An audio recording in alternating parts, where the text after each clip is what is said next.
15 अगस्त साल 1947। भारत को अंग्रेजी हुकूमत से तो आजादी मिल गई थी, लेकिन आजादी के बाद देश के सामने अपने सपनों को साकार करने और 34 करोड़ जनता को गरीबी, बेरोजगारी और भुखमरी से बाहर निकालने जैसी चुनौतियां सामने मौजूद थीं। इन सब से अलग एक बड़ी चुनौती यह भी थी कि किस तरह से आजादी के बाद देश का शासन एक लोकतांत्रिक सरकार के जरिए चलाया जाए।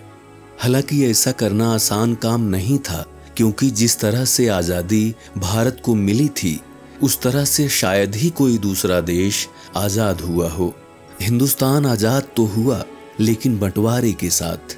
इस बंटवारे में देश ने बड़े पैमाने पर हिंसा और पलायन देखा, और इन मुश्किल हालात में ही आजाद भारत को अपने सपनों को हासिल करने की यात्रा शुरू करनी पड़ी।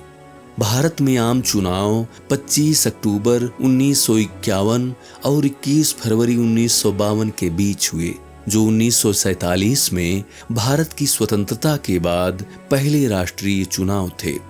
तो भारत का पहला आम चुनाव किन परिस्थितियों में हुआ था?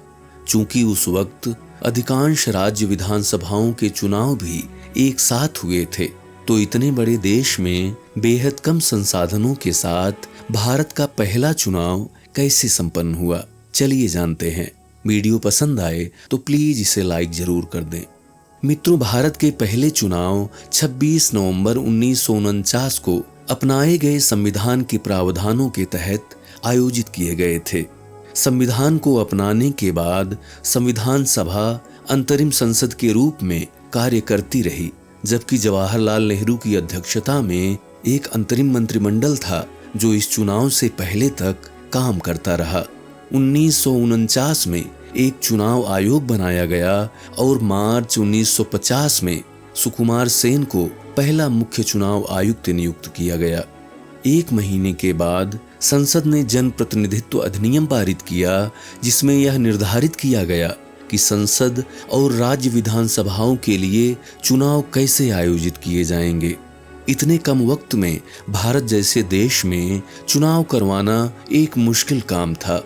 भारत में हुए पहले चुनाव में करीब 17 करोड़ लोगों ने हिस्सा लिया, जिसमें 85% लोग ना तो पढ़ सकते थे और ना लिख सकते थे। कुल मिलाकर करीब 4500 सीटों के लिए चुनाव हुआ था, जिसमें 499 सीटें लोकसभा की थीं।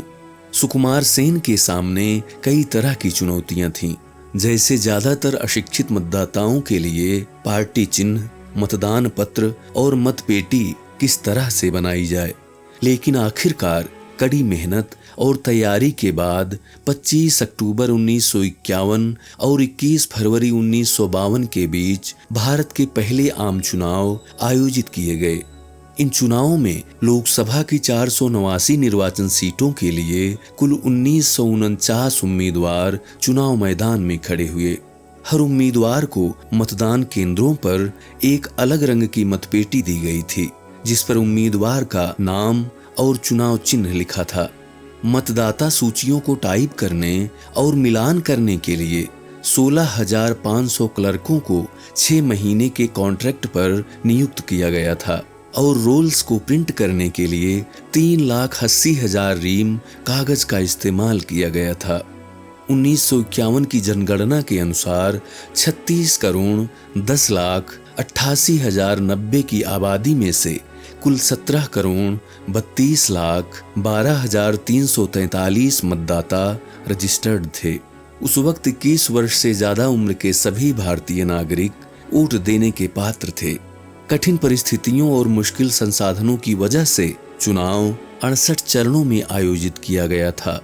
कुल 1,96,084 मतदान केंद्र बनाए गए थे, जिनमें से 27,527 बूथ महिलाओं के लिए रिजर्व थे। अधिकांश मतदान 1952 की शुरुआत में ही हुए थे, लेकिन हिमाचल प्रदेश में 1951 में मतदान हुआ, क्योंकि वहां फरवरी और मार्च में मौसम आमतौर पर खराब रहता था। भारी बर्फबारी के कारण आवाजाही बाधित होती थी।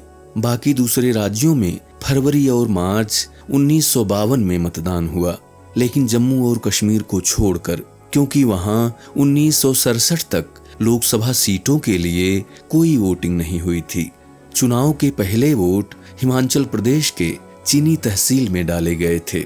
बहरहाल चुनाव परिणाम घोषित हुए, जिसमें भारतीय राष्ट्रीय कांग्रेस की भारी जीत हुई, जिसे 45% वोट मिले और कुल निर्वाचन सीटों में से 364 सीटें जीतीं।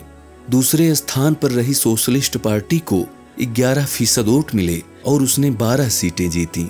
जवाहरलाल नेहरू देश के पहले लोकतांत्रिक रूप से निर्वाचित प्रधानमंत्री बने। मित्रों, पहली लोकसभा के अध्यक्ष गणेश वासुदेव मावलंकर थे। पहली लोकसभा में 677 बैठकें हुईं। लोकसभा का कार्यकाल 17 अप्रैल 1952 से 4 अप्रैल 1957 तक चला। वीडियो कैसी लगी कमेंट करके जरूर बताएं। एक बात और, अब नीचे लाइक के साथ एक हाइप का ऑप्शन भी आ गया है, तो आपसे रिक्वेस्ट है वीडियो को हाइप भी जरूर कर दें। मिलेंगे एक और वीडियो के साथ, तब तक के लिए नमस्कार, जय हिंद।